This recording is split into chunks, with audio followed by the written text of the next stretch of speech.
It's absolutely no secret that this set has caused quite a stir in the LEGO Star Wars community since its reveal and now release. And I think the actual issue with the release hasn't really been addressed because people aren't very diplomatic when it comes to expressing their opinions on especially something like LEGO. And in the LEGO Star Wars community, there are two sides usually, and they are very far apart and they are not willing to compromise at all. But as someone who started on one side of the issue and is now on another side, I think that I might be able to offer some middle ground where I'm being very fair towards both sides while also putting out facts and allowing you to form your own opinion on this. But I will say this before I get started, it's not that big of a deal. I mean, I see why some people are upset both ways, but it should never be this big of a problem, especially when we're talking about a Lego set, a Lego product that we get to enjoy as people able to afford this. A lot of people can't. There are bigger problems than things like this. So I definitely think there needs to be a lot more compromise and people need to get a lot less serious about this topic. So I'll just try and give an outline of exactly what happened and my basic opinions on this topic and try not to waste your time. Maybe you're wondering, what exactly am I talking about and what drama happened with this set? And if you are, I'm glad, because there has been so much wasted time and emotion over this non-issue. And even I had my fair share of discussion into this topic, but clearly it's gonna center around this Rex figure. So, how can such a good set be so hated by a great handful of people? There's a lot of people who genuinely don't like this set.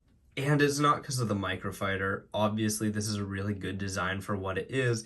It's really well proportioned, and the shapes are captured very well. Of course, it looks good on display, but it also has play features for the children who would want to buy this, which is always really good. And this is honestly one of the best Microfighters I've ever seen.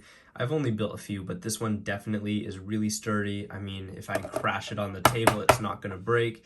And it's also just a really nice looking, fun, swooshable model. But obviously when we're buying a Microfighter, the focus is on a figure. And this figure is Captain Rex, which looks really good. I mean, there are some problems with it.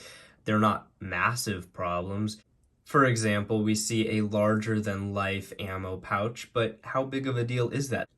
This figure is obviously not proportional. It's not an action figure. It's not trying to be. It's way too wide for how tall it is. It's not even close to human proportions. So when something like that is printed a little bit too large or too small, I don't really care. It's just Lego's stylized take and it's not gonna bother me. It's not the end of the world. I do get not liking the waist cape printing. It just looks bad. It doesn't look like it's supposed to. Clearly, it's supposed to wrap around. They used to give him a cloth. That's one of the major reasons why people are so upset, is because, well, if they gave him a cloth, why can't they give him one now in a better, more modern, more expensive set? Why not give him a better, more modern update, including a cloth? But no, they give him a print, which I don't like. But for me, I mean, I'm going to swap out the legs for normal 501st legs and add an aftermarket black comma on, and I'll be happy. And I think people complain way too much about small little facts like that. And I mean, if you're complaining about this and this and this, but you're not going to complain about the Pauldron because you look back at the 2013 one as the epitome of perfection with Lego clones and with rose-tinted nostalgic glasses because that's what a Pauldron on a Phase 2 Captain Rex looks like in your memory, well, this is really so much more inaccurate than the rest of it. And so if this isn't a problem to you, the rest just can't be, because this is by far the biggest and most inaccurate part and flaw of this Captain Rex. It should be curving up, just covering the portion of the top of his shoulder, not going down like an arm cape to his wrist. And it just is unfortunate how bad that looks. But I mean, I think it looks good aesthetically because that's what I grew up with, even though it's not entirely accurate. Again, even with that, even with this not being very accurate, I'll buy a custom one if that bothers me. I mean, I'm gonna happily get a Print Tech Workshop's custom Pauldron, but that's just a stylized aspect of this figure. It's not a big deal. It's not something I'm gonna lose sleep over or even really complain about because this is Lego. This is a stylized product. This does not look like a person. This printing is not supposed to mimic every single shape and speck of dirt that the figure's going to have the character in the actual show. And so having something like a Pauldron that is obviously very Legoized, it's not a big deal to me if it doesn't look entirely like Lego. I mean, as far as the printing, you can't argue with the printing quality. When it comes to LEGO, the thing I tend to complain about with figures is the printing quality, and you can't argue that this is bad printing quality. I mean, the 2/12 figure and the Fox, sure, but this one, clearly, it's got crisp, sharp, really nice, high-quality lines and really good saturation with the color. The arm printing is beautiful. I love that. And I think that overall, it's just a really good figure. LEGO can't make everyone happy, but I think this will make the vast majority of people, including myself, quite happy. So with the review out of the way, let's talk about exactly why people are upset with this figure being included in this $13 Microfighter. Well, let's get the facts out of the way. Back in November of 2023, the Venator got released, and Captain Rex and Admiral Yularen were listed as exclusive figures in the instruction booklet. Now, obviously, people were really excited to get a Rex for the first time since 2013, so a lot of people thought that because it said exclusive, this was the only way to get it, and this would be the only way to get this Rex. And so not wanting to either wait for a new one that might be a little bit worse. A lot of people theorized that another one would come out in the future with no arm printing and that would differentiate the versions. Most people didn't want to have to wait, or they thought that they'd want to get the best Rex possible, and it could be an added bonus to spending so much money and getting the Venator, which they really wanted. So getting a Rex on top was great, and maybe he was a big consideration in why they bought that. And so when the exact same Rex with the Band-Aid print, which was another thing people thought might change on another newer Rex, came out, and obviously nothing was different.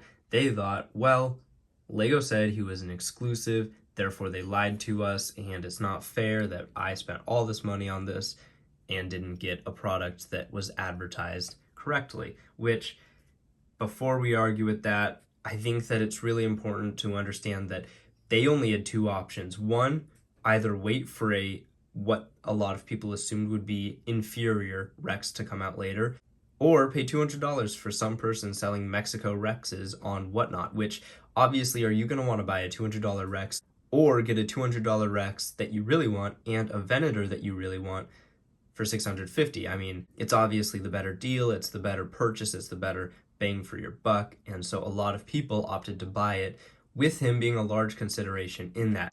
And while that's not the smartest thing to do, obviously, that doesn't really diminish why they did it, or the fact that LEGO calling it an exclusive figure definitely made up a lot of people's minds on whether or not they would purchase it. And while I understand that perspective somewhat, I do see that most people who are on the opposite side and are in favor of this $13 Rex think that the people who aren't in favor either don't want normal consumers to be able to afford a Rex or afford a good product, or are resellers of Rex, like the people who sell on Whatnot and buy Rexes really cheap from Mexico and then sell them for $150, $200. And obviously that's a really awful thing to do for people who really want this beloved character. Well, I don't know why people would pay those prices. That's the only reason they got away with it. It's because people would pay that price, which is really unfortunate because those people really deserve to fail in their business endeavors. But regardless, what I've seen is most people who wanted Rex to stay exclusive didn't even care if the new Rex that came out in this Microfighter was better than the one that came out in the Venator. They just wanted an exclusive or something that said it was exclusive to remain exclusive, and when it didn't, they got upset about that. And while I get that perspective, because that was me, that was my perspective, was something says it's exclusive, it should remain exclusive. It's not because I want people not to be able to afford this product.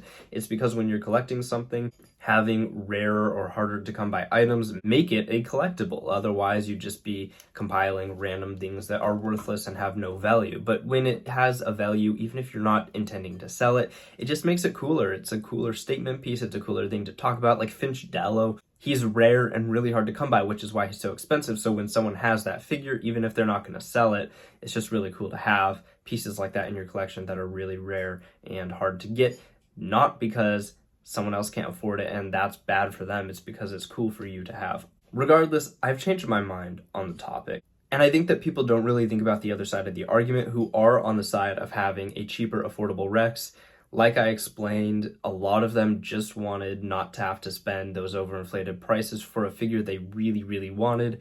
And so him being an add-on to the vendor was really nice, and now they look back and regret that purchase. And that's a lot of money, and so I can see where they're coming from, and I don't think they deserve to be treated like dirt for that opinion, but I don't agree with it. I think that the term exclusive has way too much value put on it, and people treat that as the end-all be-all when really we see things like the word new thrown on the Gungan sub figures on that box from 2012. And now looking back, those figures are clearly not new, so was LEGO false advertising then? Of course not. We see Walmart and Target and other retailer exclusives available at lego.com and in LEGO stores, and so is LEGO false advertising, because clearly they're not only exclusive to those retailers. LEGO's also selling them themselves, and you can find them at other online marketplaces. So are they lying? Are they false advertising? Obviously not. We would never assume they were. And I think the key in understanding this is that maybe LEGO should have chosen different words. I personally think they should have, so that this could have all been alleviated. But the fact of the matter is that exclusive has no time limit on it. It doesn't always have to mean forever, which it does for a lot of brands, and that's great for them. But it doesn't have to. It could just mean for that period of time.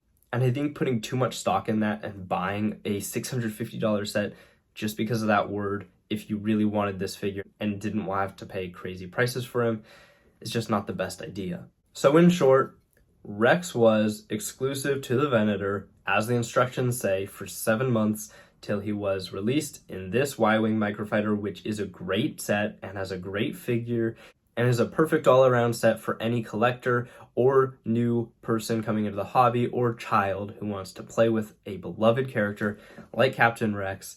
And while I understand people wanting him to be different in any way from the Venator, I think that just because it said he was exclusive doesn't mean that's false advertising or is a bad thing that he came in this set, because he was in fact exclusive, just not forever, and that's okay.